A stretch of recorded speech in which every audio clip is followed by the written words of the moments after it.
Hello and happy Thursday, everybody. Josh here with On the Wrong Lead, and got another great episode for you. All the negative stuff I said about Kentucky Downs, throw that out the window because we're going to spend the next, probably 90 minutes or so covering 6 races from Kentucky Downs on Saturday. And, you know, I, he doesn't know this yet, but we're having a bit of an intervention here. There was a lie posted on the Reddit Discord, horse racing Discord, about a certain somebody boycotting Kentucky Downs, not putting any money through it, and talking about how he was one of the people boycotting. Mark, I've definitely seen you put some money through the windows. So, I mean, up until that point, I was boycotting, and then after that fact, I stopped boycotting some Kentucky Downs. I mean, things change. It does. It happens. So, yeah. If you guys aren't regular watchers of Drinking Champagne, you might have missed my completely unplanned Kentucky Downs rant. That was pretty funny. On. I mean, spot on. You were completely spot on. No, I mean, I think as people who follow horse racing and watch the sport, you have to be able to be honest with, tracks and the situation. And I know certain friends of ours can't be honest because of, jobs that they happen to have and their employers. But, I think when we look at Kentucky Downs, it has an amazing horse racing product, right? Like it's big competitive fields, huge purses, all the things you want, all turf racing all the time, great stuff. There's definitely some negatives though, and I think we should call them out. They played the game of, hey, we're gonna be ultra low takeout, and then we need to build a new hotel, so we're gonna raise takeout, and then we're making so much money, we're not gonna lower takeout. Instead, we're gonna give our income stream to a different track so they can bump their purses. So who are we benefiting here? And it's just, it's the old horse racing. I don't know, whatever you want to call it, but this is a theme we see a lot of places. It's not about the bettors, it's about the owners and the breeders. And Kentucky Downs is very much leaned into that. And 5-10 years ago, it was a really cool place. Still is a really cool place, but there's a couple asterisks now, right?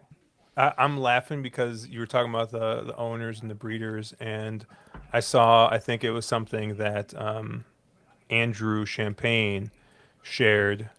Heartland, 1 start, 1 win, now going to be standing at WinStar Farms. And, if that's not, like I said, with Kentucky Downs, it's very much a canary in the coal mine kind of thing, where I think everything you kind of see there it's just a microcosm of everything you see. And, one man who I know for sure hates late odds changes and CAWs, Mr. Caleb Knight, coming live from his new bachelor pad with just a bunch of white shirts. Apparently, do you only own white shirts? Random white shirts. No, but the closet is color coordinated, so you're only seeing the white part. How you doing, wait, Caleb? wait, hold on. You color coordinate your closet? You got the whites and the blues. The two male colors. Apparently. Yeah, But yeah, doing good. Just officially in Denver now, so still getting used to mountain time, which is just weirdly in between everything else, and amazing weather. So I've been trying to enjoy that as much as I can. The Airbnb here it's fine. Not a great streaming setup, so I'm kind of currently posted up in the bedroom on a couple of pillows, but hopefully we'll have something better for next time. Yeah, for sure. I know you said you've been house hunting basically all week. So how has that been going? Yeah, it's been kind of rough. I knew that Denver real estate market was going to be expensive compared to where I was coming from in Louisiana.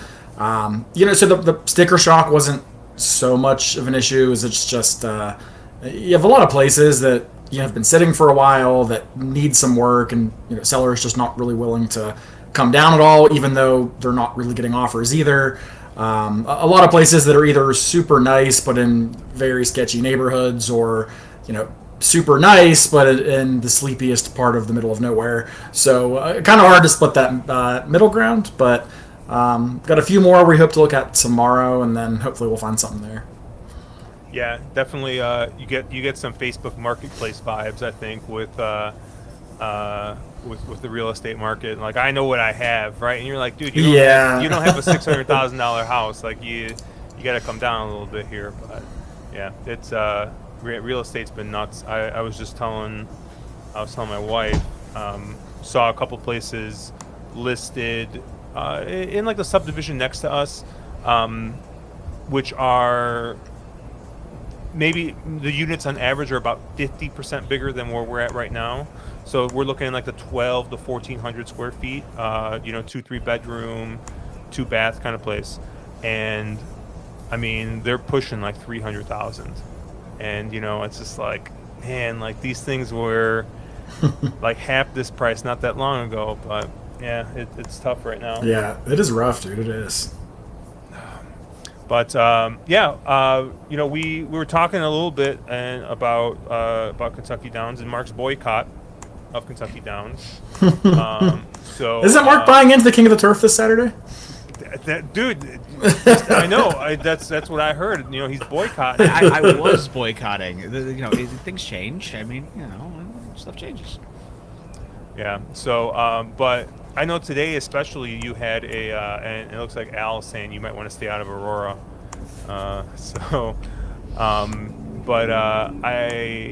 I saw today, especially, you had a little bit of a late odds change against you, and then your horse didn't even win. Isn't that almost worse, honestly? Like when you pick a horse that you really like, and he's 8-1 or 10-1 in the book, and then he makes this big run and loses, and then he was 5-2. Like, isn't it worse that way almost? Like, Kentucky Downs has become really baffling in the fact that the morning lines there are atrocious. Like, they're worse than even like Keeneland bad levels of morning lines. But then you watch these just late minute moves where I've seen more 20-1s go off as 5-2 or 7-2 kind of horses than I've ever seen ever. It's just crazy the amount of money that's moving around there. So it used to be a little easier to find prices, but not so much so far this meet. Yeah, the late money's been tough to deal with, I think. It has been just uncanny, and it's often been on the horses I've been on, and they've also been losing. So it's the triple threat. Yeah. I think there was only one price today that I got home that really basically made my day, which was that Flavian Pratt horse. He went off at like 8 or 9-1. Okay. Which, by the way, like, dude, as much as I used to just complain about the Derby DQ and how much I just despise Flavian Pratt, my God, is he just not absolutely dummying everybody coast to coast at this point? Yeah, it's like, not even my fair. goodness, dude. So much better than everybody else. It's just not even fair. It's crazy because I feel like, we talk a lot about, biases and how the track's playing, and how sometimes jockeys are paying attention to it, sometimes they are not paying attention to it. What the hell are they doing? Blah, blah, blah, all that stuff, right? And like Flavian Pratt's like the one guy who the track could be playing forward, and he just picks the right race that he knows it's absolutely going to fall apart, and he's actually going to be not part of the nonsense. I don't know, man. Like today, there was that Safi horse he ran down late. That was a Price who got stupid loose, and he was the one to run him down. His timing is just impeccable. And then he wins going wire to wire. Like 2 races later, Yep. I'm just and he just completely let the horse out. I mean, the horse was open by 2-3 lengths most of the race. It's crazy. I mean, I don't know where he's getting it from, but man, he is just dummying everybody at this point. It's unreal how much better he is than everybody else right now. All right. Anything else we want to talk about before we get into the races? No, Caleb. How much did you bet on this Kansas City game? Actually, nothing because, as it turns out, balances are not transferable on Caesars from state to state. So I literally Oh have to yeah. like make a new account and then withdraw and then redeposit. And Ooh. I didn't feel like doing it. So Caesars, Yeah. you lost a bet. Yeah, that's fine. I'm on the under. I'm on What's the the line, under. Josh?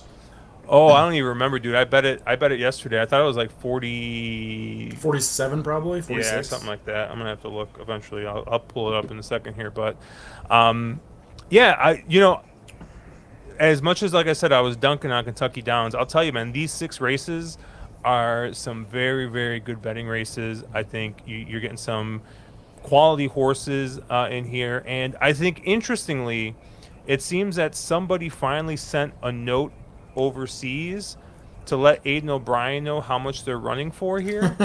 Because and I'm not saying that he's sending the best horses over by any means, but like these are like the types of like races I would think would be prime for him to steal, right? Send over a B or C type horse to win $1 million or some nonsense over here. So I think I more and would more you're going to see this.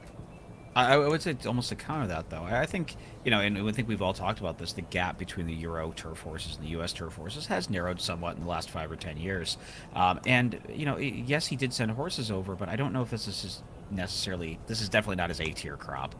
These are kind of the B's and C horses, and I really wonder if some of these take a lot of money and end up really short. Now, there's a few of them in here that are interesting. I'll agree with that, but they're interesting at the right price. It's not like they tower over the American company, and you just have to make sure you're getting that right price. Now, I do think it's awesome that he is shipping over, and I think it's awesome that any of the Euros are over. I think there's an Appleby horse in here as well. But it's really nice to see them all shipping. But makes it a better racing product, obviously. But you just have to be careful about the price.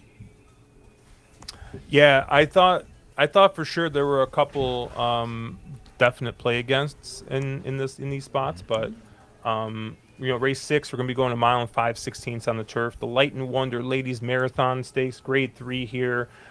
Fillies and mares, 3-year-old and up.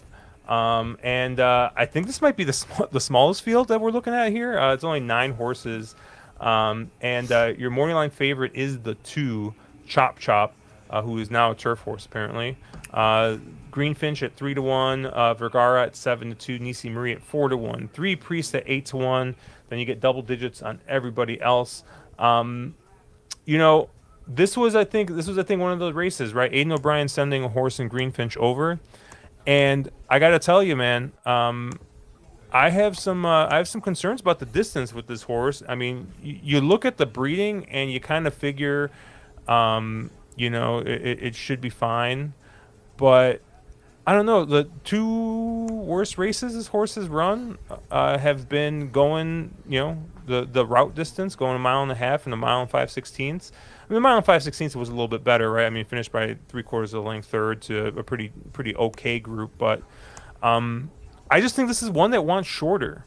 So I think that this might be a tough spot. I mean, maybe she's just miles the best and still wins at 3-1, but I had a lot of distance concerns for the Ford Greenfinch, just kind of looking through the past performances, not necessarily breeding. I mean, I landed with Chop Chop as my top pick. I see Flavian Pratt getting aboard here. I already extolled his virtues here, and I think this horse has been pretty consistent since switching over to the turf, and I think really does relish going these long distances. So yeah, this is one I don't really have a concern for the distance. I think is going to get a nice trip here from Flavian Pratt. And if anything, the only way I kind of see maybe Chop Chop, not running a super good race is maybe if they just kind of crawl up front. I mean, she has closed into slow fractions before, but I'm going to use another horse as a B here, the 3 Angel Natashiko. Safi Joseph, if you're looking at the you're looking at the PPs that I'm looking at, you see 1 for 13. Oh, what did he do? Did he triple it today? He had a triple, yeah. Yeah. So yeah. So his barn is looking like they're just firing right now, and you kind of go through this horse. I mean, you got to kind of squint to kind of see it. I think with this horse, but as far as distance pedigree, I mean, you have a little bit on the bottom and the top with Giants Causeway and Arch. So yeah, I mean, the Santa Anita race looks okay. I mean, still does look a bit short, and we are going a lot longer.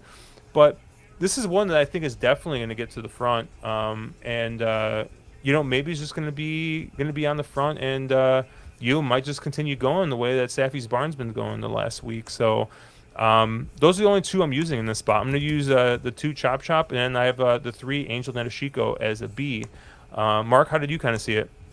Well, first off, I have a question for Caleb. Hey, Caleb, that Naz race, two back in Greenfinch's form, what's the distance for you listed as in that race? A mile and 5/16. Really? Okay, cool. Because both of my forms have it as a mile and a quarter. So, just Time form does say a mile and a quarter. I was looking at Brisnet. and DRF calls it a mile and a quarter as well. So I They just have a star next to it too on Brisnet, which I believe means about. about yeah. Yeah. Yeah. So maybe it is a mile and a quarter because that's 416. So Yeah, no, I mean, I think, for me, Chop Chop's a major play against in this race. I know you had sort of talked, Josh, about those horses that you're taking shots against. I don't really know what she is. I mean, she's obviously very talented. I don't mean to take it that way, but she doesn't really. She likes to kind of finish on the board, but never really likes to win. I know she's 5 of 18 lifetime, and she has a couple of wins on the turf. Or I guess she has a win on the turf now. But it seems like she has I don't know if it's a case of the hangs, if it's just kind of over the racing thing, or whatever it is. They've definitely been trying to run her at these marathon type distances, and I just think she's the kind of horse you want to take a shot against. Horse I'm most interested in here is the one Josh already mentioned, the 3-horse Angel Natashiko. She has a lot of early speed. Saffy Barnes definitely heating up. And I think she ends up becoming your controlling speed in this race. Does not necessarily have a pedigree that says she wants to go this far, but with how speed's been carrying at Kentucky Downs, and the stretch being kind of merry-go-round most of the meet, I think she's pretty interesting in here. And the other horse I thought was real interesting was Greenfinch, the 4. Aiden shipping her over. And I do agree, see what Josh is saying, where, it seems like some of her shorter races have been the slightly better ones. But, boy, that pedigree, top and bottom, both screams that this should be a fine trip for her. She should be able to handle this distance. So, I want most of my stuff going through the 3 Angel and the 4 Greenfinch. yeah, I got 47 under 47 is what I got, Caleb, and I see Okay. Russ has got some underdog fantasy stuff going on, which I haven't played, but I know the Wolf talks about underdog all the time, so he's got some stuff going. So we'll keep an eye on that. But Very Caleb, nice. where did you kind of land here? Yeah, I guess I view this one a little bit differently. I guess to begin with, I do tend to agree with Mark, as that I think Chop Chop is a bit of a play against here for me. I just think this is a little bit too far for her. I mean, she's kind of hit the front in essentially all of her last 3 or 4 races, and then just can't hold on and goes backwards. And whether you think she just kind of, I don't think she's over racing because she's putting in good efforts. I just think that Yeah. they don't really know what to do. I mean, she was initially a dirt horse. They tried synthetic. They tried turf. I mean, she kind of does everything okay. But now they're stretching her way out. But I just don't think this is a horse that really wants to go a mile and 5/16 over the undulating, tiring Kentucky Downs surface. And at 5-2, she's one that I don't have too much heartburn against playing against here. I did not have Angel and Natashiko, who you guys both liked, but I'm not against her by any stretch. I think she's fine. And she could be controlling speed in here, and with the Saffy Barn heating up, I definitely think she merits respect. My top pick in here was actually the number 6, Vergara, which might be a bit perplexing at first blush if you note that she has actually lost to Chop Chop in all of those 3 starts. But I'm kind of hoping that this is a horse for course angle here on Vergara. She has 2 wins and 2 tries over Kentucky Downs, and both were at this exact trip. This is a course and a track where I obviously will index more heavily into horse for course angles, given how unique it is. So I think a horse that I know really likes Kentucky Downs and likes this trip and gets this distance, that's one I'm going to really upgrade and prioritize relative to others that may be trying it for the first time, especially at shorter prices. So I do like Vergara in here. We did talk about the speed and the fact that it doesn't seem like there's perhaps a ton of early speed signed on. In the event that Angel Nadeshiko can't get the distance, as this is definitely farther than she's tried before, then I do think that Vergara probably inherits that second flight trip where she might be able to kind of get first run and hold off some of the late runners. So she was my top pick in here. There were a couple others that I did like and that I will use since I am kind of playing against Chop Chop. I wasn't sure what to do with Greenfinch. I will admit I don't love her at 3-1. I think that's a bit of an underlay for me. I just do wonder if I know she's coming out of a win, but that was a pretty soft handicap at Killarney. I do wonder if perhaps she just hasn't gone forward all that much recently. She does have a Group 3 win to her name as a 2-year-old. I'm sorry, to start off her career as a 3-year-old, but yeah, so I don't know. She's one that I couldn't really get a great handle on. I respect the fact that Aiden respected her enough to send her across the sea to run this spot. But again, he tends to support these venues, even if Kentucky Downs is a bit of a newer playground for him. So I wasn't totally sure. 3-1 is not the price there for me, but I do respect the barn enough to use that horse somewhere. But I actually like the other shipper a little bit more, Three Priests, who's coming over for Roger Varian, a guy who does not send nearly as many over as Aiden O'Brien or Charlie Appleby, but does quite well in general over across the pond. And this is one that has been campaigned almost exclusively at these longer distances. So you have to think that the distance is going to be to her strengths and to her benefits. Would have liked to see a local jock ship across, but instead you pick up Johnny V, who is certainly a good jockey despite his rough start to the meet so far. And this is one here who maybe doesn't have the upside of some others, but I think is going to get unfairly dismissed and is in here with a pretty decent chance, I think. So of the shippers, at 10-1, I certainly prefer Three Priests over Greenfinch in this spot. So no, I'm amazed you didn't give Nisi Maria a look, Caleb. I mean, is it just a pedigree angle that she doesn't want to go this far? I thought it was really interesting. Rosario lands on her. I realize he's having a terrible meet, but I thought it was really interesting. He lands there when he's ridden Vergara quite a bit. This is the horse I really know the least what to do with. I've never thought much of her. She had a really nice run in the Bogey, and then disappointed a bit 2 back in the Diana. Was not really expected to do much there, but nevertheless running last is not what the plan was, I'm sure. And then came back in a pretty good Colonial race in the Beverly D. I do think the distance is my biggest concern with her. I think that going essentially a mile and 5/16, which I'd round up to even a little further than that, given it's Kentucky Downs. I think that's really going to stretch the pedigree. But she is one that, to me, is kind of a wild card. I mean, Rosario's cold, pedigree not great, but on her day could definitely win this race. Yep. How pissed off do you think the connections of Warlike Goddess are that they didn't run her here instead? Oh, I know. Anything else in this race? I did have one more horse I liked at a price that I want to talk about quickly, which was the number 8, Forever After. This is a horse that you kind of have to throw out the last race in the Canadian at Woodbine. And I watched the replay back, and I really couldn't see any reason why. But for some reason, she just didn't really fire that day. It could be the track they got some rain that day. It could be the track was just a little too wet for her liking. It could have been the Woodbine on the EP Taylor turf course. It's a one-turn configuration, a little bit odd. Even going a mile and an eighth. So don't know what happened. But if you go back, her races 2, 3, 4, 5 back are actually all competitive. She's going to get completely dismissed on the board, and I'll probably concede she's maybe a more likely horse to hit the board than she is to win this race. But Walkathon, who she just lost to by half a length in Churchill 2 back, came to absolutely blitz a field here just a couple days ago, and then Anisette came back to win again at, was it Colonial, or just came back to win somewhere. So I do think that the strength of the races she's exiting is better than it seems. Walsh is having a strong meet, and she's one who, again, is maybe more of an underneath play, but one that I do like quite a bit at a nice price. All right, let's move on to race 7 here. We're going to be going 6.5 furlongs here for fillies 3 years old. the Music City Stakes here, Grade 2, $2 million purse. And yeah, we have a full field of 12. This field is oversubscribed. And, you know, Mark, you said that you thought that this race was an absolute, like, just grab bag. I You did. had no idea what to do in this race.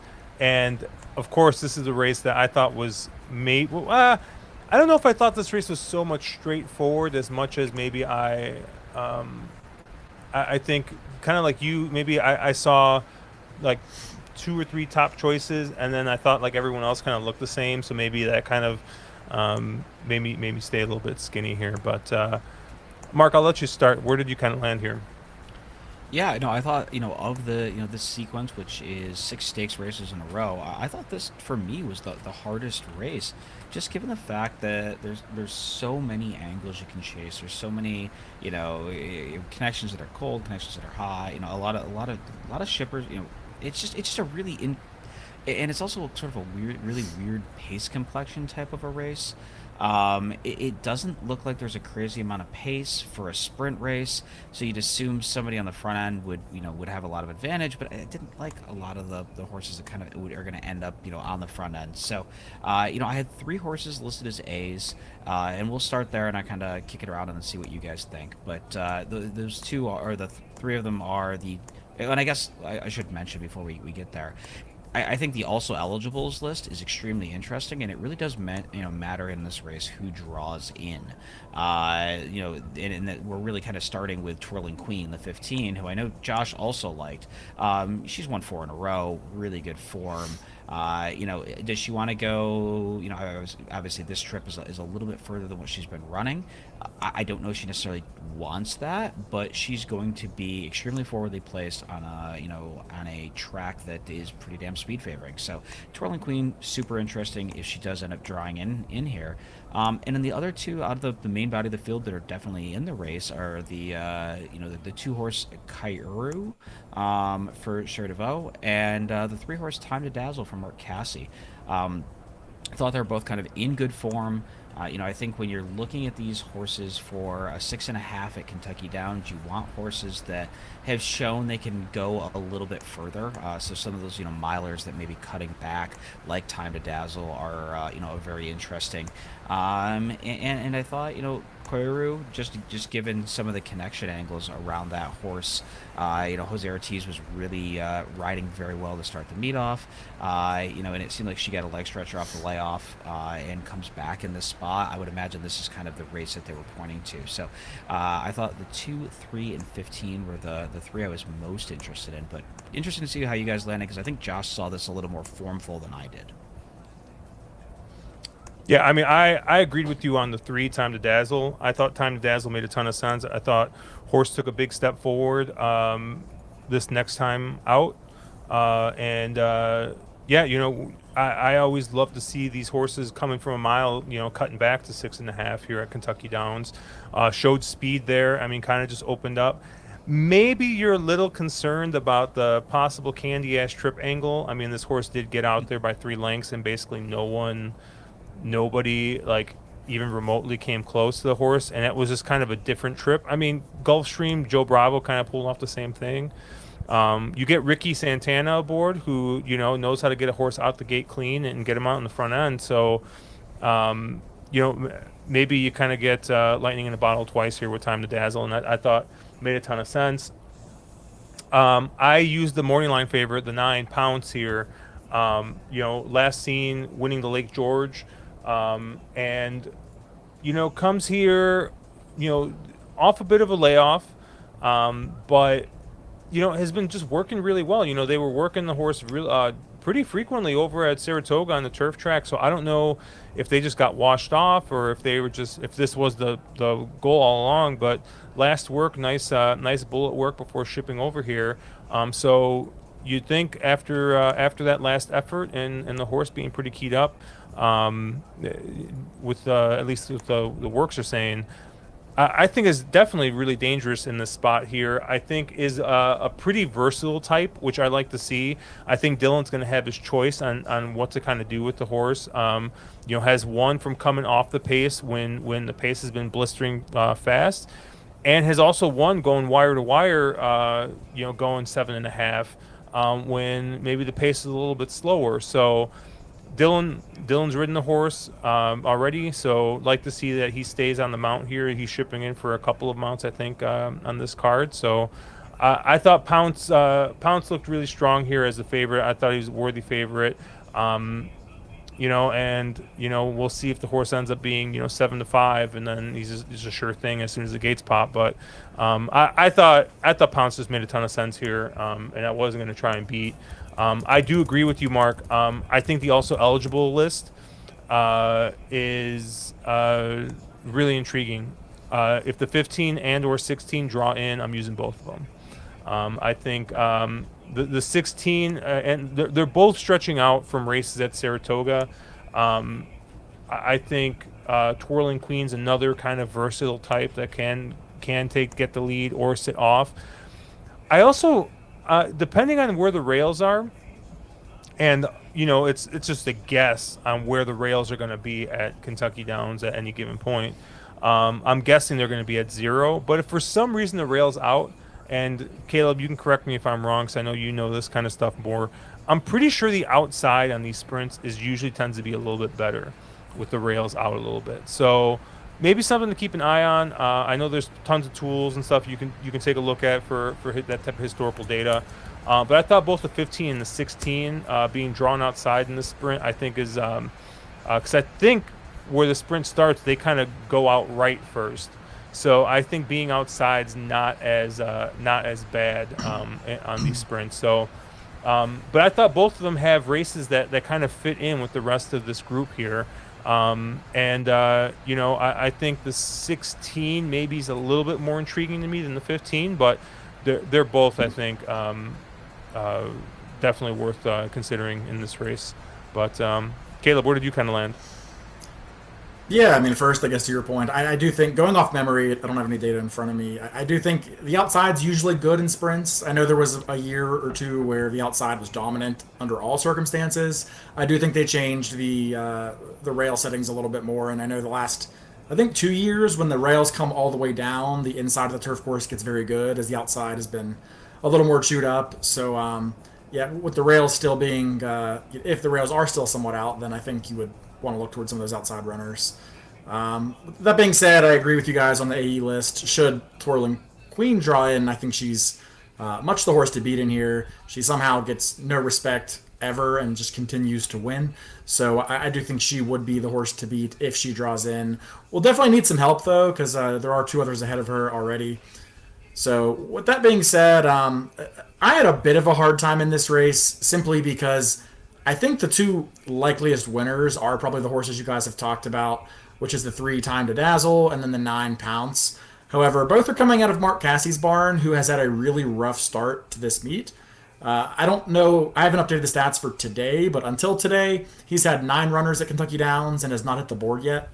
And if you kind of think back to how hot he was at Saratoga, to me, that kind of makes sense. I mean, he's clearly sending the best of what he has to run at Saratoga. He was 30% or something like that up there for a while. And a lot of that success was on the turf and with 2-year-olds. So I do tend to wonder if maybe this is kind of what he had left over, or the horses that weren't quite ready for Saratoga. That's my biggest knock against both of them. I mean, Time to Dazzle also seems like a horse that needs to get very loose and kind of do her own thing. If you rate her at all, she seems like she just quits.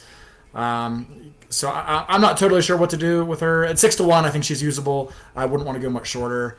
Pounds at 7-2 is one that I will try to beat, I think. Just given the cold barn, and I'm not totally enamored with the fields that she's coming out of, the races she's coming out of. So I thought there was other ways to go in here.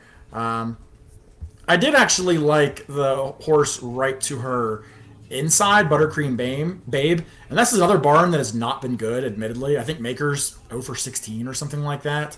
He has had after today. It's like 0 for 25 after today. Yeah, he's had a handful hit the board, so I mean, at least they are somewhat running. But to me, again, not a horse I have a lot of confidence on, but a horse that has proven that she handles the surface. She actually broke her maiden here going 6.5 at this exact trip, and then was wheeled back in 2 weeks and ran third in a listed stakes. Hasn't really gone on from that form all that much. Kind of went off form there for a bit throughout the dirt race, and it just kind of seems like maybe she's getting back to doing a little bit better. I mean, I thought her race 3 back at Saratoga was really eye catching, and then just got going a little bit too late in each of her last 2 starts. So she will be one that if the hot pace develops in front of her, she'll definitely take advantage. I don't know if I think that's super likely, because I only really see the 3 as the main pace setter, unless some of the AEs draw in. But she's one I have some interest in, and then a horse at a kind of a big price I like, arguably as much if not more, is the horse right to her inside, which is the 7 Pharaoh's Wine.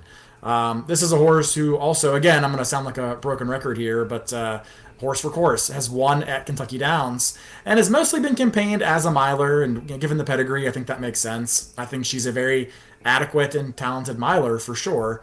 But I always love, to Josh's point earlier, a horse cutting back at Kentucky Downs. I use the same angle at Santa Anita when they go down the hill. I mean, I love the mile to 6.5 cut back a lot more than I like the 5.5 to 6.5 furlong stretch out. So I do think this is a horse that will be just fine by the cutback here. I mean, she showed a new dimension last time by setting the pace, and is one that if she can get involved early and not have to be doing, obviously you don't want to pass 8 or 9 runners in this field with with the caliber of this field. But if she can be involved early and sit 3rd or 4th in this race, then she's one that I do think could win this race on her day.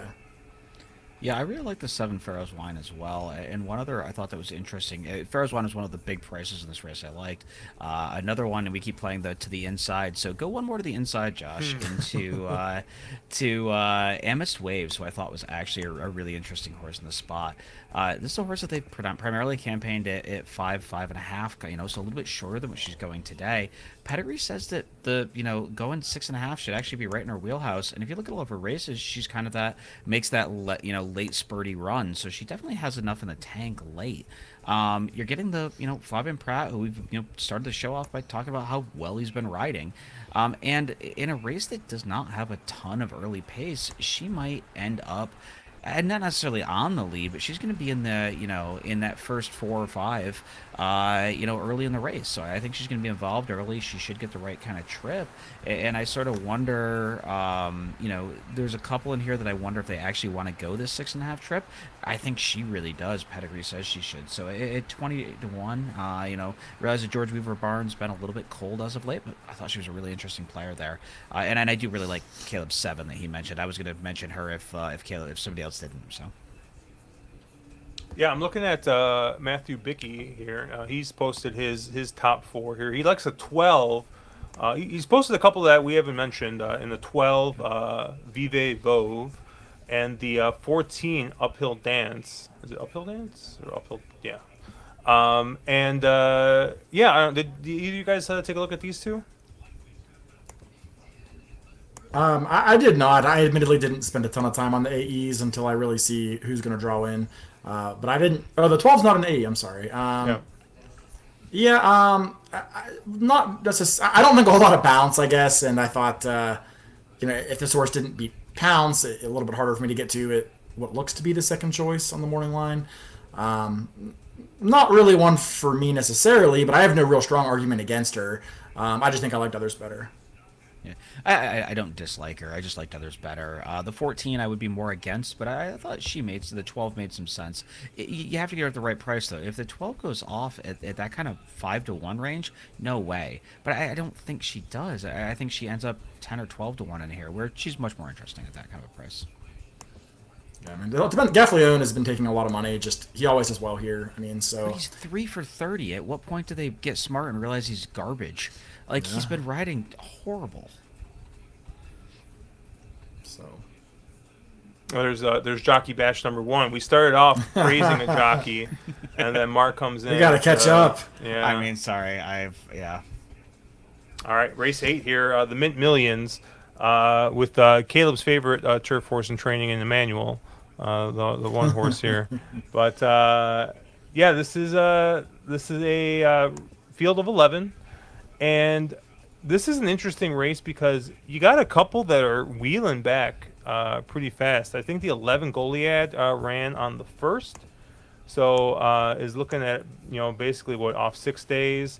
And I thought there was another one in here, or maybe that's later on Well, in I the think you card. probably have to ask yourself who's going to scratch, because I mean, some of these Yeah, may Goliath's run out of here. twice, but the majority of them, I would assume, were just cross-entered to see how the races turned up. And Mm, I mean, Angel Netashiko was entered today, scratched, to instead run in this Saturday's race. I think you see a yeah, lot of that. So, yeah, but and I it's not saw unheard of the for connections to do that at Kentucky Downs, given the purses. yeah the four cash equity was the other one that had run on the first. So, but it looks like here your morning line favorite is going to be the 10 Ancient Rome at 5-2, and yeah, didn't really. I don't really think got a chance to do any real kind of running last time out. With just that absolute glacial pace in the Arlington Million. Tried to close, but I think probably gave himself a little too much work to do there, with the way that the track, or with the way the pace kind of you know ended up unfolding there. Has won this race before. Last year, won the Mint Million at 6.66 to 1. So I don't know if that's like some kind of omen or whatever, but it's coming back here at 5-2. Did any of you guys give Ancient Rome the nod here at 5-2? I mean, I think defending champion in the race, and I think it's one of those things we're all talking about the speed bias or more speed in the race. I think if you look at that Arlington Million, you're going to kind of go, oh, geez, this horse comes from way out of it. If you look at a lot of the pace projections that a lot of the apps are putting out there, but then if you go back to that Mint Million, this horse was only 2 lengths off the race early. So clearly, Ancient Rome has some early turn of foot. It can be more involved early, handles the surface. Yeah, I think Ancient Rome's a really deserving favorite in here. There's only one other horse I really needed, but yeah, I definitely did give Ancient Rome quite a bit of look. Yeah, I also like Ancient Rome. I do think 5-2 is a bit of a disappointing price, but I think it probably is close to accurate. Um, he's the kind of horse that I think will be an underlay, but I may use him nonetheless if I'm playing like a pick five Yeah. here, simply because I'm already throwing out, two of the favorites in the previous two races who I don't really much care for. This one, I do think the Kentucky Downs field that he beat last year was pretty bad. I mean, Smoke and Tea, Annapolis were probably the best two in there, none of whom were exactly monsters.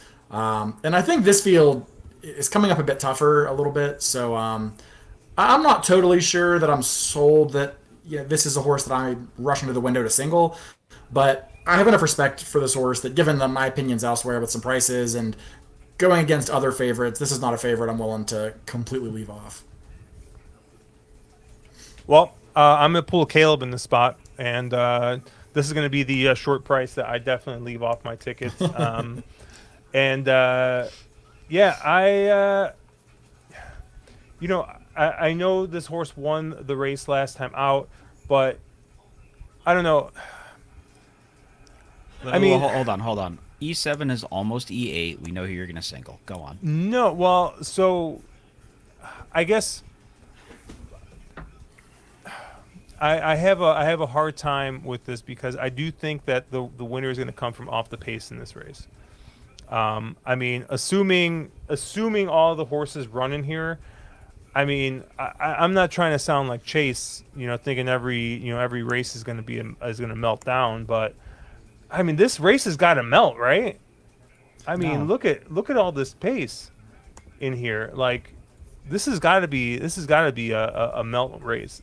I think I might be playing too much 3D chess here though, because I think of any of the speed horses, the one most likely to rate is the one with Irad Ortiz aboard, and that's going to be the 8 Talk of the Nation. So that's my top pick in this race.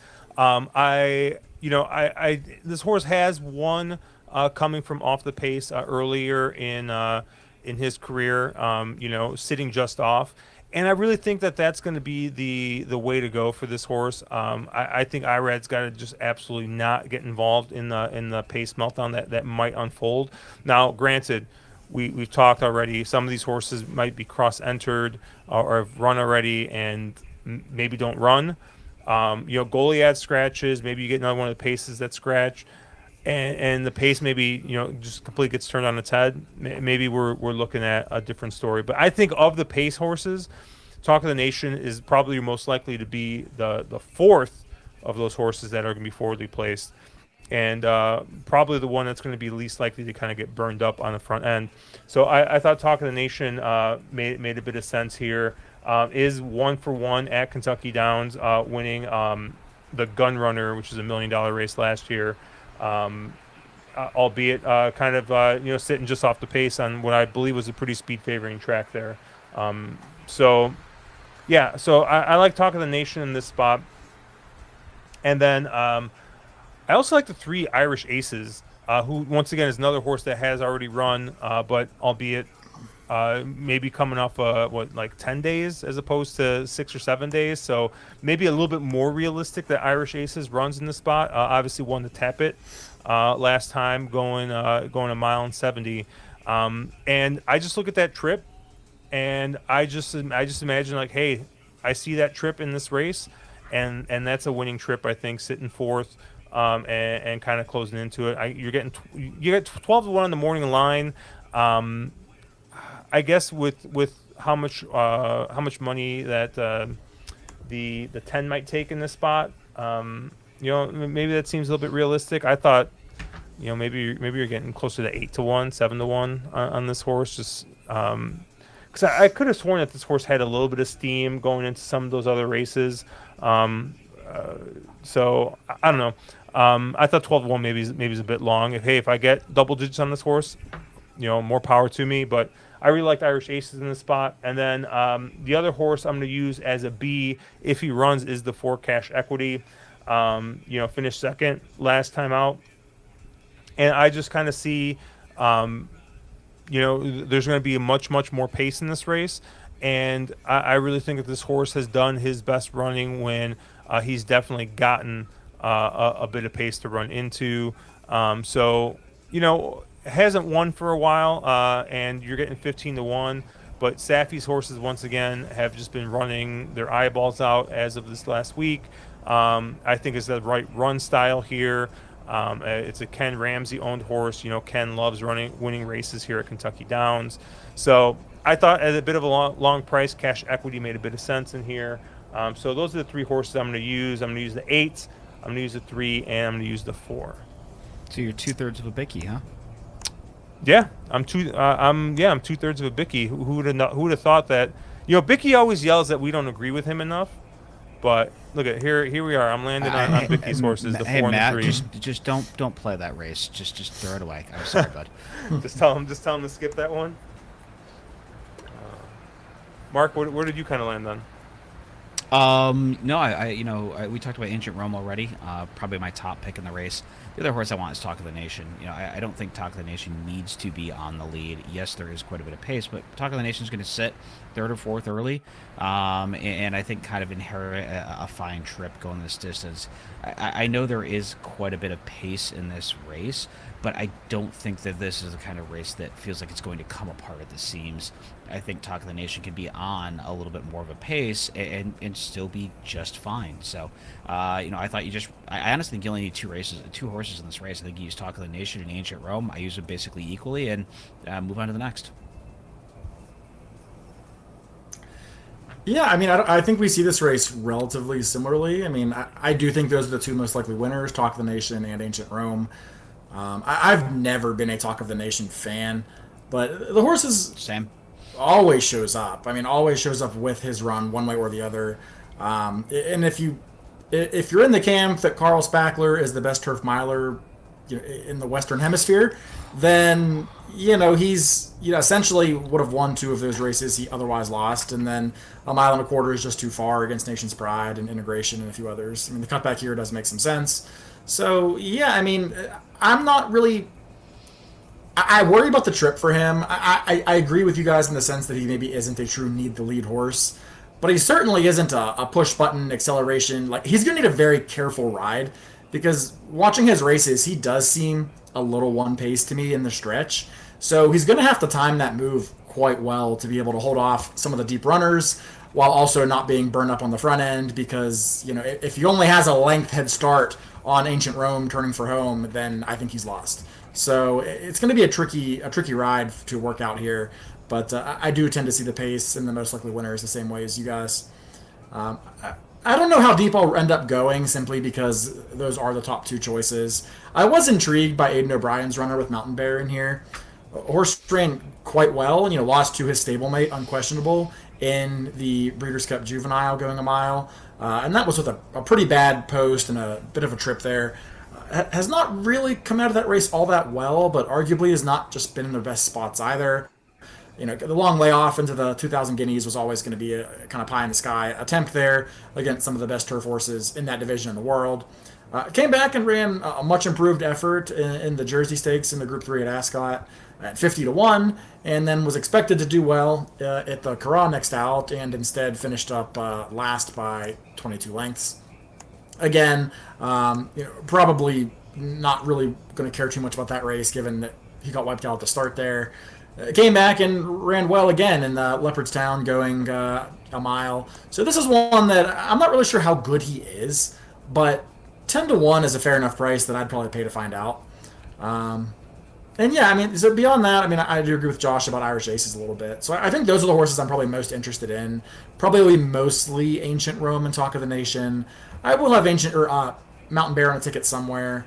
And I guess the one horse I'm struggling the most with is, did any of you guys give any look to Fantastic again? It's did. the one jockey we rarely bash on the stream for a guy in a barn who always does well in Kentucky Downs. I mean, Wesley Ward and Gerardo Corrales. Yeah, I mean, I gave him a look. It still feels like there may be more there. That we haven't seen kind of the best of this one. Some of his figures fit in this race. He's not that much slower than than some of the top tier. My concern is just, is he going to be overbet in this spot? I think at 5-1. That's probably fair, but I think he's probably even a little underlay at 5-1. But if he drifts and you could get something like 8 or 9-1, yeah, he's an interesting, other type in here. There's others I would take shots at. Obviously you mentioned Mountain Bear, who I just really worry if Mountain Bear has too much to do late. That's my concern, as he doesn't seem to get out of the gate well. He always kind of leaves himself a lot to do late, just given how the track's flowing.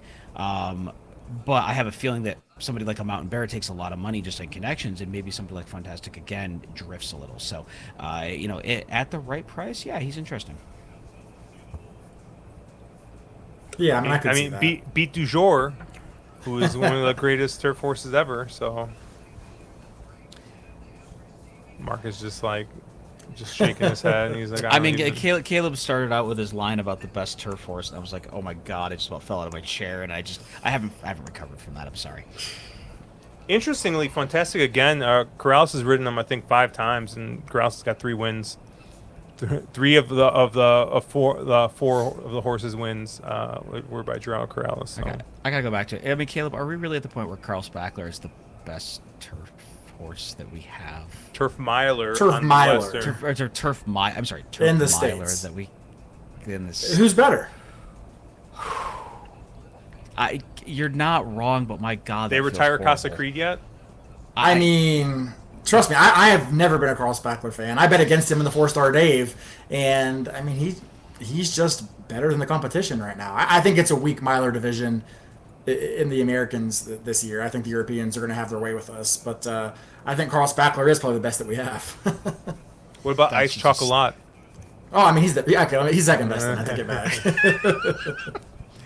Weren't you hiking? Were you hiking Belmont Weekend? Is that where you were, Caleb? Yes. Yeah, that's where Ice Chocolat won at just absolute bonkers price. Yeah, you missed that one. And I wasn't there to have him. Unreal. Anything else in this race? No, I'm good. No, not for me. All right. Race 9 here. The Franklin Simpson 6.5 furlongs on the turf, Grade 1, $2 million once again, and. We got a big old field. We got some AEs in here, it looks like your favorite is going to be at 4-1. The 11 Mansa Musa, 9-2 and Howard Wolowitz, and then you got a ton of other horses at that 6-1, 8-1. 10 to 1 range here. So pretty wide open race. And yeah, I'm gonna start with one of the AEs. I'm really interested if 13 Barksdale gets in here, because this is once again something that we've talked about. This is a horse that they tried a mile in the Hall of Fame, and looks like the horse, just was in hand, and then just kind of just didn't get the distance with Ramon Vasquez aboard, cutting back a little bit. Does have some really really nice dirt sprints where the horse has gone wire to wire, and the horse has definitely shown a ton of speed. So you get Luis Saez aboard, who although in a limited sample size hasn't gotten off to the greatest of starts here in a meet, but I still, when I see a turf race and I see an E8 and I see Luis Saez aboard, I feel like I got to have him on some tickets. So I thought 15 to 1's a nice price here. So I really, really like Barksdale here. I have him as an A if he does draw in. And then another E8 that I'm going to be using is going to be the 5 Bear River here. And this is the horse that's kind of doing the opposite. This is the horse that's kind of stretching out here a little bit. Has done it both on the dirt and the turf. Does have a black type win to its name, and some real pretty salty allowance races. So I think looks a little bit better than maybe the form might show.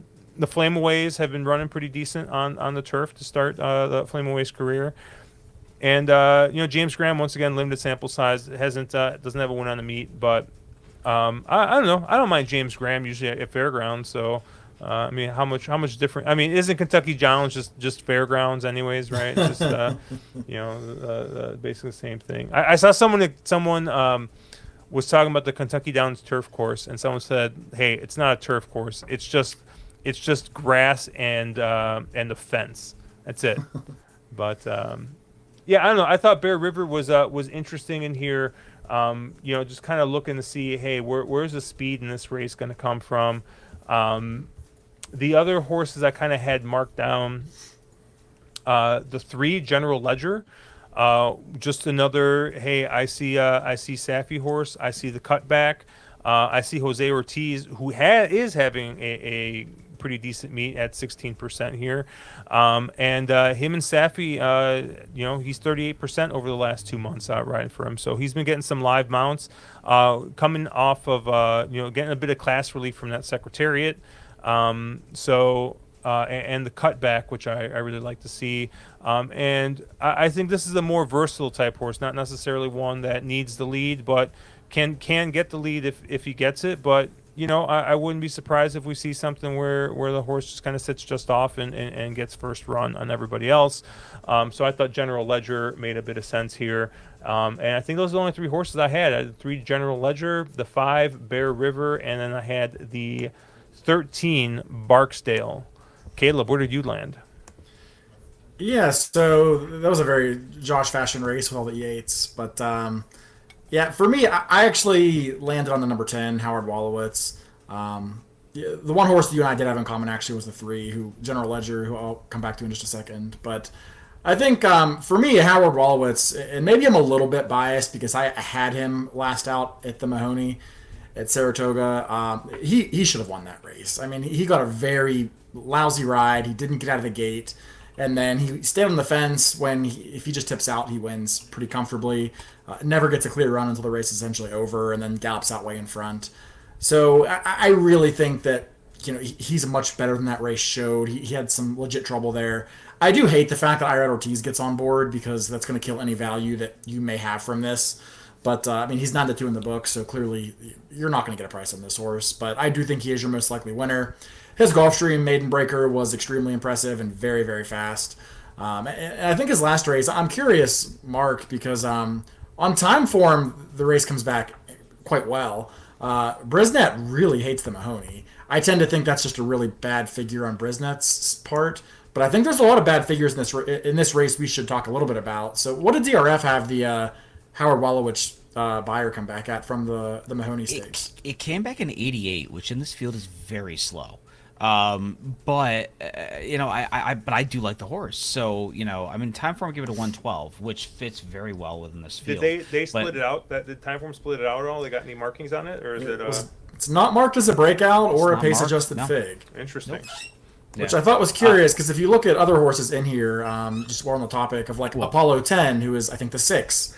I mean, if you look at the Brisnet numbers he was running, I mean, very consistently between 86 and 90 essentially in his last five starts, and then runs a similar result against a similar quality of field, and all of a sudden regresses 15 points. I tend to believe the time form number here, and I'm hoping that maybe people will get scared off by a low buyer or a low Brisnet figure and give me a better price on Howard Wolowitz, because I do think that's a faster race than some people have it. I completely agree with you, Caleb. No, I thought Howard Wolowitz was very interesting in this race.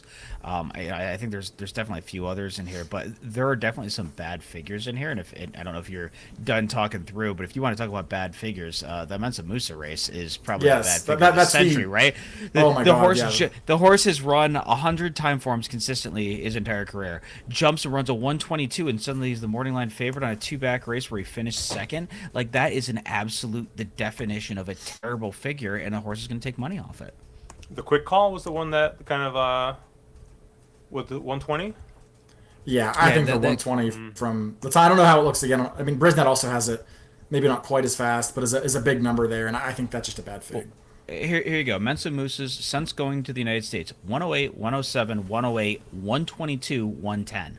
So the horse finds 12 speed points in that quick call. I think, and I guess obviously there's a lot of commonality with that quick call, and maybe you just sort of draw a line through all those figures in that race and just kind of ignore that it happened. I don't know what happened or why the figures are so inconsistent, but I think that figure specifically that Mensa Musa threw, I want no part of that horse, and to me that's a takeout reducer kind of a horse. Just given the fact that I have no idea where that came from. There's a lot of others that you guys have already mentioned that I'm very interested in here. So sorry, I'm going to cut you off, Caleb. No, I mean that was the major point I wanted to make in this race, because I don't want to wax poetic about a 9-2, who is the probably second choice in here, if not the favorite. So yeah, I mean that's my top pick in here. But if you like the horse, I wouldn't be scared off by the figure. Is kind of my point here. I agree with Josh on General Ledger for all the reasons he said. That's probably my second pick. And then my last pick would maybe be Apollo 10, simply because if I'm throwing out the Mahoning fig, I mean he's also run fairly well. But again, that's probably a reach for me a little bit. Not considering the AEs, I would probably just be comfortable enough going with the 3 and the 10. Yeah, no, I know. If you guys mentioned most of the horses I want to talk about, obviously I dunked all over Mensa Musa, so congrats on Mensa Musa for winning this race. But no, I thought Josh had mentioned Bear River. I thought that horse was extremely interesting. A horse that does really like to win, and strung together 3 really nice races, and has a ton of speed. Now the question is here, does this horse handle the stretch out?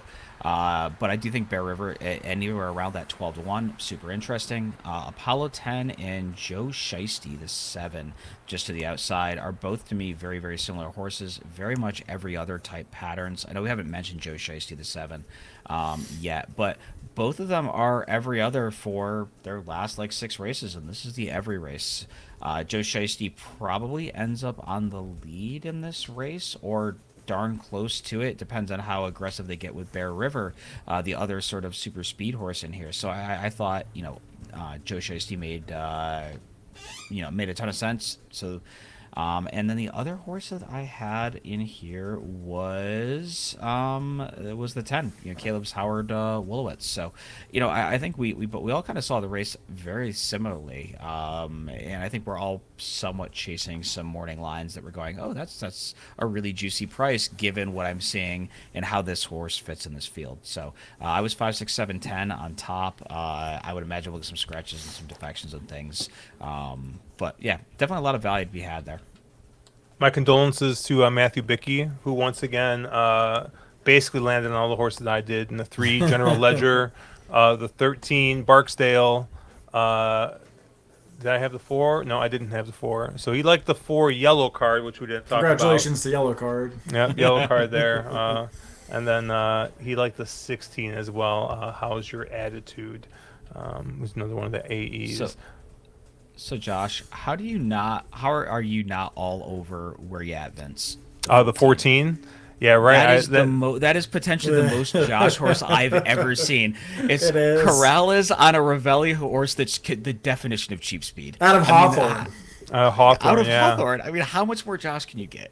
I actually I think I bet this horse at Hawthorne, on in that race at like 9-5 or something, and just got absolutely dummied because the horse just didn't hold on. But yeah, I mean, I don't know. I've we'll talk about Larry Ravelli a little bit later, Marco. We'll a little foreshadowing there.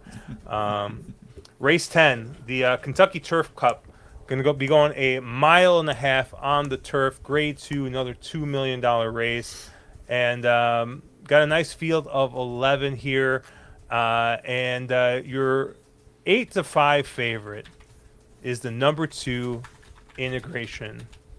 And Caleb, if you tell me that you have any money going through Integration, I would be absolutely shocked.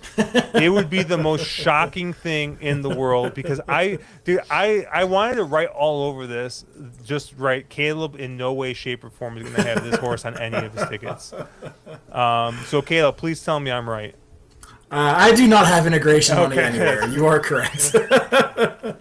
I saw Yes. this. I'm just like this is like the absolute definition of a horse that Caleb wants absolutely no part of.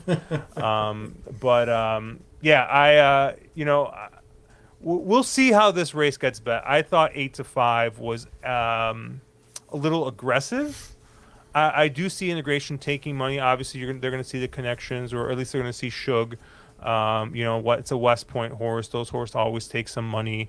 Obviously, a nice second in the Arlington Million, where the horse was, 6-5 for some godforsaken reason. Yeah, Integration, just not for me in this spot. The two horses I landed on, we're going to go with last year's winner of this race, number 4, Get Smokin'. And, man, honestly, this year's meet reminds me a lot of last year's, where we had a couple of days where it seemed like speed was definitely good. And for some reason, speed just kept on being good, and people were still not betting it. And this was the exclamation point on the meet, where Get Smokin' was 19.5 to 1, goes wire to wire, and wins by a comfortable length and 3/4, going a mile and a half. Spooky Channel ended up closing, I think, a little bit, and finishing second in that race, but it was pretty interesting that they let this horse go off at that price. And then I was able to once again cash in on my love for Get Smokin' in the United Nations, where just went wire to wire again, going a mile and 3/8. I am a little bit less enthusiastic that I'm going to get 12 to 1 on Get Smokin'. I think the jury might be out that, hey, this horse might actually be pretty good. The United Nations year after year tends to be a pretty strong race. So I think, last year maybe it was coming into this race, not necessarily in as good of a form. And also, had run in the 4-star Dave and the Woodbine Mile, but, didn't necessarily run all that great in those races. So I think the horse is going to take a little bit more money. If I could book 12 to 1 right now, I would probably make a very sizable bet. But I'm guessing you're not going to get close to that. But Get Smokin', obviously going to be on all my tickets. And then the only other horse I'm going to be using in here is the 7, Tawny Port, who's another horse who I think, was on the Derby Trail. They tried dirt for, I think well into the, or at least at the beginning of the 4-year-old season, in that Ben Ali, and then went to Christophe Clement's barn, and Christophe's like, look, pioneer the mile, let's put this guy on turf. And I feel like the horses responded pretty well. Won the John's Call last year, and just that marathon distance. And I feel like just puts in very, very honest efforts every time out. Doesn't necessarily win a lot. I mean, hasn't won since that John's Call, but you have a third by a neck, a third by a neck. The Man of War, I think you look at the horses that he finished behind in that race. I don't know. I bet you all those horses in this race would probably be shorter prices than Integration are. Silver Knot, Nation's Pride, and then another third by a neck at the Pan America, another second by a neck in the Marcy time, and what is it, the Marcy, whatever, the race, the Grade 2 at Gulfstream. I always forget the name of that one, but yeah, I just think that this horse is is getting a soft enough spot. I think that this might be this horse's chance to win. Once again, another versatile type. You get Flavian Pratt aboard, and you're getting a decent price at 8-1. And especially, like I said, if people really are going to be betting Integration off the board, I mean, Tawny Port, I think has got a much better chance of winning this race than Integration does, and you're getting a much better price. So those are the only two I'm using. I'm using Get Smokin'. I'm using Tawny Port. What about you, Caleb? Yeah, so I respect your commitment to Get Smoking. I do respect the commitment there. I remember we talked at length about him in the United Nations after Talk of the Nation or somebody scratched, and you had a nice win bet there. So I kind of figured you'd be going back to the well. For me, I think there is more pace in this race, and my opinion could change here. But Balladeer is really going to be a thorn in the side of Get Smoking, assuming that he runs here. He has to go, and I think that Get Smoking was pretty fortunate to hold on with a pretty cozy trip in the United Nations. I'm a little. I mean, the horse is 12-1. I have no knocks really against him at the price, but I do think it'll be a tougher task against the other speeds signed on today and here. Even Sugoi might show some early foot. So with that being said, I mean, I'll actually admit that I think Integration is probably the best horse in the race. I'm not going to bet him, but he probably is the best horse. But I just cannot take a horse at 8-5 with Kendrick on a turf marathon that's trying a quirky Kentucky Down service for the first time, that is stretching out, and he really only shows up against scrubs. I mean, like 3 of his 4 wins are at Colonial. Every time he steps up to face some of the big boys, he just gets beat. And I just wonder if some of that form is really dressed up. And at 8-5, he's one that I will absolutely play against, even if he might be the best horse in the race. Stretching out too. You gotta. Yeah, never run definitely. the mile and a half. So it's never gone this far for sure. So with that being said, I didn't have a specific horse in here that I really loved. I did like Tawny Port a bit. I wish he won a little bit more often. It seems like he's very content to nibble pieces, but on numbers and on form, obviously Flavian Pratt and Christophe Clement, there's lots of things to like there. I did like the number 1 Highway Robber. I do kind of wonder if he's a last time was the time kind of horse, where I did anchor a pick 5 around him, and he got bet down off of a bad morning line to 4-1, but still got the job done. 2 back, he was way against the flow of the race, where speed just kind of was all over the place, and he made a big closing run, and then last time he was able to replicate that once again into a pretty moderate fractions.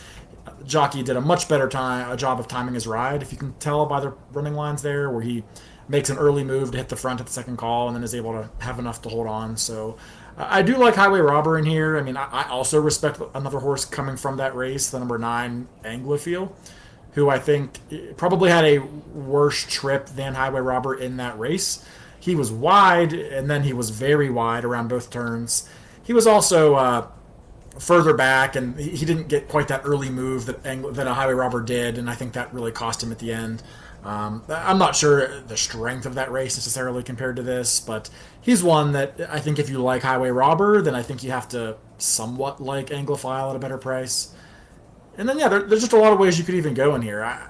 I guess I'll turn it over to Mark first, and then we can kind of see what else isn't covered. Yeah, honestly, I didn't go super deep in here. I agree with you guys. Integration is probably the best horse, but I don't love Integration, and I think, not the kind of horse that deserves to be 8 to 5. Not the kind of horse that I really want any of my money going through. Would hate to have the horse beat me in a pick 5 or something that pays 6 figures, because there's a chance that happens here. But the kind of horse that in a double pick 3, even a pick 4, I probably just don't use.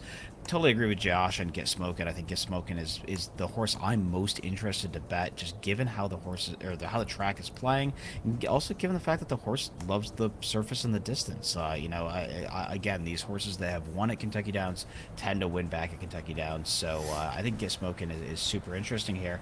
And the only horse that I really liked in here that you guys haven't mentioned is the 11 Chief Little Rock, which is the Euro Invader for Aidan O'Brien, who's a horse that does seem to have a pedigree that should handle this distance. Frankie has been absolutely white hot riding at Kentucky Downs, and I thought was sort of an interesting player, because I think, to what both of you are kind of saying, there's nobody you love in this race, so there's nobody you're super excited to bet. I'm not super excited to bet Chief Little Rock, but given that kind of a complexion, I don't want to go 6 or 8 deep in here. I don't want to be super spready. Seems probably like the third most likely winner, and at 4 to 1, a horse that I would want to have on tickets. Yeah, he is one that I think, if based on his European form, he does like to be a little more forwardly placed. Yep. I don't think that's going to work to his advantage in this race. I mean, even the track has been quite forward, because I just don't see a way in the world he can get out in front of Balladeer or Get Smokin'. And I mean, it's certainly not a need to lead type, but I do think he adds to what I see as already a fairly contentious pace setup. So I'm not against the horse. I don't really know what I'll end up doing with him, but I do think he's one that will need to work out the right trip. Agreed. Yeah. And honestly, beyond that, I had 3 horses. I didn't really go that much deeper. I just thought it probably goes through one of those 3. I know, realize you guys are kind of digging and looking for prices. Respect that a ton in here. I just didn't see it. There's a lot of horses that it was something like a Cathkin Peak. It is the kind of horse that I want to make a case for. A kind of horse I've always really liked, and I want to make a case for. But I just, given the run style and given where the wins have come, I don't think so. It seems to be a hard race to kind of try to invent a price, or try to invent that outsider to win. You think Matthew and I are going to be very, very rich on Saturday, or we're going to be very, very broke? Well, Matt and I also agree. So So he likes Get Smokin'. He mentioned Sugoi, which I know you mentioned part of the pace scenario here, Caleb. He's got the 10 Grand Sonata, which we didn't really talk about. Todd Pletcher, Tyler Gaffleone. This is definitely not a type of horse that I would bet. The 3 Caskin Peak, which is Mark's betting names now. He sees Cap and he's all in. And then Tawny Port is his 5th choice there. But hey, Get Smokin' wins, and we all make a bunch of money. Well, Caleb less so, but we'll see what happens. But race 11, the way we're gonna end this end tonight here. We got the Turf Sprint, grade 2 here, another $2 million race, and man. I didn't pick Gear Jockey to win this race, but if Gear Jockey booms me at 30 to 1, shame on me, because all this horse does is win this race. 2 for 2, I believe, at this race. But we got a full field with some AEs once again, or at least one AE, 13, 5 o'clock somewhere. Your morning line favorite is going to be the 4 Cogburn, who.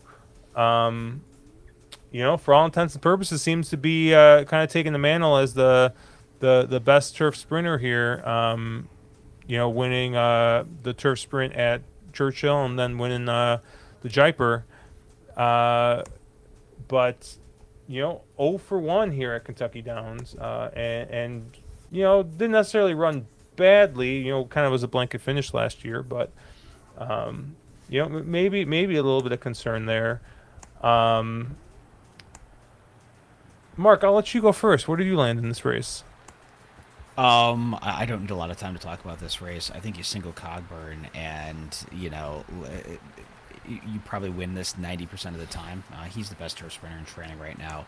I realized his campaign at Saratoga, the plans with him got shuffled due to some stuff being taken off and some races being moved around and such. But and again, I realized the Asmussen barn also hasn't been super hot at Kentucky Downs, but if he brings his B game, he is just much better than everybody else in here. He's the best turf sprinter in training, at least in the Americas. And I think Cogburn is if you need a single in this sequence, Cogburn's probably your single. There's a lot of other ways you can go. I understand Josh loves him some gear jockey. I'm not going to talk you up for 30-1, Josh. There's some other horses in here that are interesting, but I'll throw it over to somebody else who has some sort of a contrarian opinion that doesn't think Cogburn kind of lays over this field. Well, I guess I'll jump in on that. I will say this is probably the only set of circumstances shy of the Breeders' Cup with European invaders that I think you might want to play against Cogburn. But it does sort of feel like a perfect storm to beat a horse like this. I mean, his plans were disrupted. He was supposed to run in the, what was it, the Troy, I think? Troy. Yeah. And that was canceled because Naira doesn't know what they're doing. And then they recarded it, and it got washed off the turf anyway. And then clearly, I mean, when a horse is keyed up for a certain race and a certain timing, and plans change last minute, that's never great. So this is a horse who had a last minute adjustment. He now is coming to Kentucky Downs, which is the only turf race he's ever lost in his life. And it wasn't a bad race per se, but he did run fifth nonetheless. And this is a horse that I think will be every bit of an odds-on favorite in this race.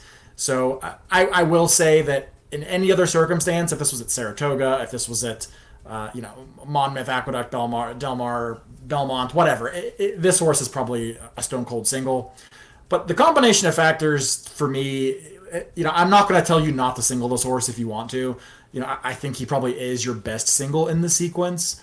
But I do think that the combination of factors that led to him being here makes him more vulnerable than he's ever been and likely will be for the rest of this year. So I do think there are some reasons to consider looking beyond him. I don't disagree with your take. I still think, though, that if it was a case where he was only a little bit better than everybody else in this field, yeah, that's a concern.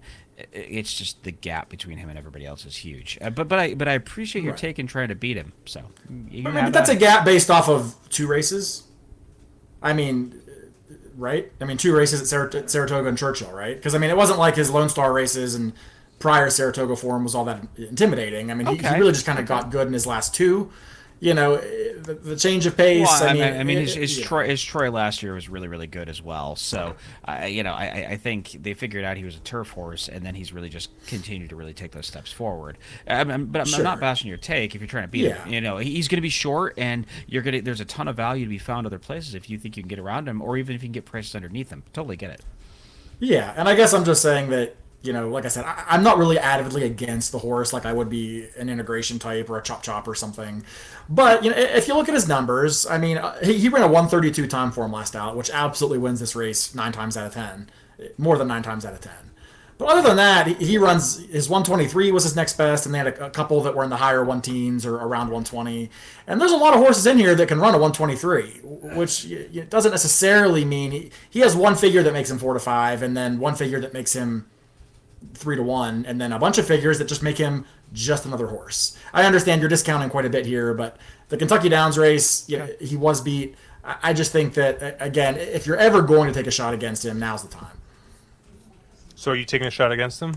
Of course I am. I'm with you on Gear Jockey. That's a dumb price on a horse that literally only still races to show up in this spot and boom you on tickets. I would have loved to have seen a prep. I don't care if it was a dirt prep, if it was a turf, I don't care.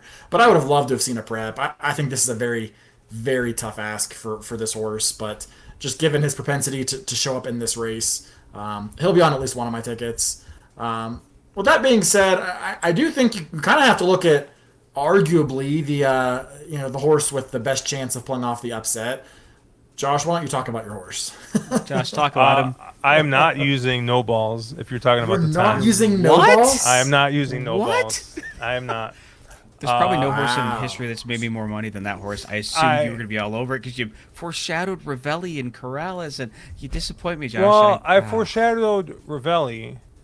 I didn't foreshadow Ravelli and Corrales because there's another Ravelli horse in this race, in the 3 one-timer, which once again, this is a horse that has already run at Kentucky Downs earlier, and I will say that if you like no balls, I think you kind of gotta like one timer here. One timer has run this race, ran second to Gear Jockey in this race last year, but this horse has run big every single time this horse has run at Kentucky Downs, including the race last out, where he had a prep at Hawthorne and then ran second to Arrest Me Red. And that was going, an extra half furlong, which might as well be an extra furlong here at Kentucky Downs. But has one going 6.5 here. Has one ran well in this race last year. I just think that this is a horse that's a little bit more well equipped for the Kentucky Downs turf course than no balls, and so I really like one timer. I'll tell you though, if one timer scratches, because obviously possibly being cross entered and not wanting to run here, then yes, no balls absolutely on every single one of my tickets, and maybe there still is a chance that that I just put no balls on my ticket, but I kind of do see them as very similar horses, and I mean I guess the price isn't all that much different. You're getting 8-1 on the morning line on one timer, 6-1 on no balls, and I kind of see the no balls one run at Kentucky Downs just wasn't great. Obviously, was a completely different horse at that point. No balls maybe even still had his balls at that point. I don't know, but yeah, I just thought that I think no balls really wants to go 5. Not necessarily 6. Maybe 5.5 is fine as well, but. And honestly, that was kind of my big thing against Cogburn. I mean, Cogburn's run really good races going 5 and 5.5, and then okay, the race going 6 was at Kentucky Downs, so it's probably closer to 6.5 or 7 furlongs, not necessarily 6. And that's the one race that he kind of lost. The figure, I mean, looks okay, but I think that it, like you said, Caleb, I think that running him at 6 at Kentucky Downs just kind of makes him just another horse here, and not a horse that's going to be odds on or even money in this spot. So I definitely do think it's a play against. Gear Jockey definitely going to be one that I'm going to have on some tickets. I had a little bit of interest in this too. Here coming off the win, but once again, this is just kind of like, hey, is Saffie really running this horse twice in a week? I don't know, but I thought this was another one who's coming in here off of a real solid win at 6.5, cutting the horse back, and they've obviously thought something of this horse since they tried the turf sprint earlier this year. It didn't go necessarily to plan.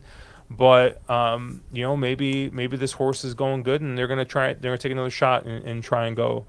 So I thought the 2 Axthelm was a little bit interesting here. But the only other horse I'm going to talk about is the 7, Groom's All Business, which I think is a horse that we talked about last time at what was it? The Pimlico Turf Sprint. It might have been. And I think maybe it was you, Caleb, who was on this horse. But I think you got to question a little bit. This horse has done his best running going 5, but is definitely one that's going to want to be closing here at the end. And I thought, I don't know, kind of looking at. Let me pull up the optics plot for this race, because I believe that's kind of what I was looking at. That kind of got me kind of looking at this horse here. If it loads, there we go. And you kind of see Groom's All Business kind of just sitting chilly here, right in the middle of the plot, as a pretty decent square. A little less so on the surface of distance plot, but I thought made kind of a ton of sense if the speed does kind of end up coming back. Obviously, Cogburn's a Q1 square above the par line, so I think Optics thinks horse is going to be a little tough. But then you look at where One Timer is, and I mean One Timer kind of fits this plot, pretty perfectly, um, and to some point No Balls does as well.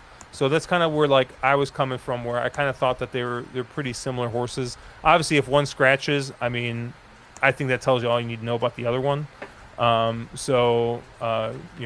kind of accordingly there, but there's definitely a world where I use both of them, just because I think that they both definitely have races that come in here. I just think that One Timer is just got a little bit better of a history over this course. But we're who's next? Or did I go first or last? I don't even remember. We Who hasn't sort gone of yet? passed it back and forth, but I think Mark's fairly all in on Cogburn. You and I are deciding to waste a little extra money. I agree with most of your analysis there, Josh. I'll just kind of add on. I don't personally view One Timer and No Balls in the same tier, or perhaps even the same stratosphere. I think there's a pretty big difference there, but optics does paint a different picture. So I do think that's an interesting take there that I think you will get paid for. I don't think they're going to be 6-1 and 8-1. I think they're going to be 9-2 and 15-1 if One Timer actually runs, which I tend to think he will not. But we'll see. The only other horse that I kind of thought we probably needed to talk about, I guess there was actually two, but one that I think we certainly need to talk about is what the hell do you do with the European 8-year-old gelding that ships in Kadim? Has basically nothing but Group 1s on his resume, and his best days quite possibly behind him. But nevertheless, I mean, the company he's been keeping and can very easily sandwich an awful race, or rather can sandwich a great race in between awful races. So really a wild card here a bit. Last two, hard to feel confident in backing him given the results there, but any of you guys going to use him at all? Can I give you a really irrational take? I love Just it. completely wild and irrational take. I'm here for it. So, I mean, obviously, if you watch our streams, I'm not above having negative things to say about a jockey here and there, but very rarely do I feel so upset about something I see that I go on Twitter and post something, because I don't want to be one of those meatballs, right? I don't want to be Swift Hitter. I don't want to be out there like I mean, we've all done it, right? And Caleb, you've probably done it more than any of us, where just in private chat or like us sitting there, we're just like, what the actual fuck is going on? Like, what is like, and just we get pissed and then we move on, right? Whatever, Joel Rosario makes a bad ride, and then he makes another bad ride, and then I still bet him because I'm an idiot. But still, like this kind of stuff happens. Jamie Spencer. My goodness, I have to pull up what it was, but it was just absolutely, the track was playing for speed. Just absolutely playing for speed. And Jamie Spencer had one mount the entire day and had nothing to do but sit on his fucking hands and watch. And this guy just chokes the hell out of his horse. And I'm just like, you gotta be fucking shitting me. Like, I just could not believe what I was seeing. And so, if for some reason the track is playing one way or the other, I have absolutely zero faith in Jamie Spencer at any point in time, having had watched one of the races. I know he's a great jock, and hey, if we were going 5 furlongs down the straight, I would be all over Jamie Spencer, because apparently that's the only thing this man knows how to do anymore, is ride 5 furlongs down the straight. But I want absolutely nothing to do with any horse that he's riding at this point. So just because, I mean, it was just so negligent. He didn't watch any of the races whatsoever. But I digress. Mark, what were you going to say? No, I was going to say that I am somebody who is very I'm normally person that kind of looks at it for him and go, okay, I can draw a line through this race or whatever else. But this horse's last two is falling off a cliff. And I think that this is just one of those, if this horse was coming to the States and maybe getting Lasix or was getting some sort of a shakeup or something different, but this just feels like a desperation move, and I just don't see this horse being a player in here at all. I think Adim is just an absolute toss. Guys, I'd like to apologize. I'd like to apologize to Jamie Spencer. I just checked my Twitter history. It was not Jamie Spencer who did that. It was my God. It was Dylan McDonegal. So I don't know how I got those guys mixed up, but dude, I'm that's gonna blame, literally like I'm I gonna don't blame know who Whiskey that's on that one. That's like but, confusing Arad Ortiz and I don't know, some John jock Ortiz, the trainer. Yeah, it's one of like what? Josh goes on just oh my God, I love it so much. God, an epic But rant. I love Jamie Spencer. I love him going 5 furlongs down the straight. Great guy. Yeah, Kadeem is European disc jockey. Entire reason he races is to show up at Ascot in the Queen Elizabeth II and blow up your tickets. That's kind of how I view this horse. So yeah, I'm not using him either, but I'm just glad we're all on the same page there. Yeah. That's true. He's won the Anything QE2 else? tour. Hey, Wow. Matt Yeah, Vicky I'm the said, European gear jockey. 80-1 the first time. You're not wrong. Wow. Matthew saying, still not wrong, though. Looked him up in BetMix Angler. Last calendar year, 5 wins from 17 mounts. All 5 from 8 furlongs. So, Oh my God. Did Vicky just justify your rant that you fucked up on the wrong jockey? Dude, I was so mad at that ride that fucking where was that, McDingleberry though? gave, dude. Josh just needed to get this off his chest. It doesn't matter who it was. Oh, It's just, He was angry at somebody. He doesn't know know the worst who part? it was or where the it worst was part? or Is why I it was was, like- but he was angry. I was like, all right. I was like, at least someone, I'll get a like on Twitter or something for this nonsense. No, dude, not even a single like. That was tough. That was tough. I was just like, man, maybe I'm just out in the island bashing Dylan McDonegal or whatever out here, but is it me? Yeah. Am I the baddie? yeah, maybe it was me. Oh man. Anything else in this race? No. I mean, I may give a look to one of the deep closers like Whitty or Groom's All Business, both of whom I do like a bit. But they'd be more like fringe players to me. They would need a lot to go right and a few of the big guys to not show up. Yeah, I mean, I think the race goes through Cogburn and maybe use somebody like a No Balls as a B because No Balls clearly needed a prep in that, which was clearly what that last race was. There was, if you watch the ride, there was no intent to actually win that race. So maybe something like a No Balls underneath, but I don't think you have to get crazy creative in this race. Was No Balls entered in the Troy? He was, yes. I didn't think he was, but I could be wrong. Or wait, no, I think you're right. I think he wasn't. You're correct. I think he was not entered in the Troy. I think he was entered in. I don't quite know how they're campaigning him, but he ended up being showing up in the optional 80. But I think he was supposed to be in the other turf sprint race, but they scratched him out of the other turf sprint race to run on the optional 80.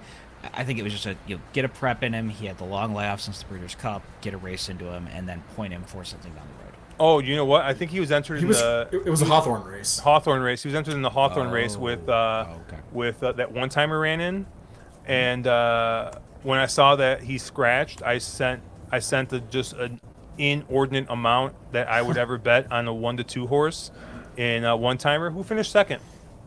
So that taught me a lesson on seeing that. But thanks, Jamie Spencer.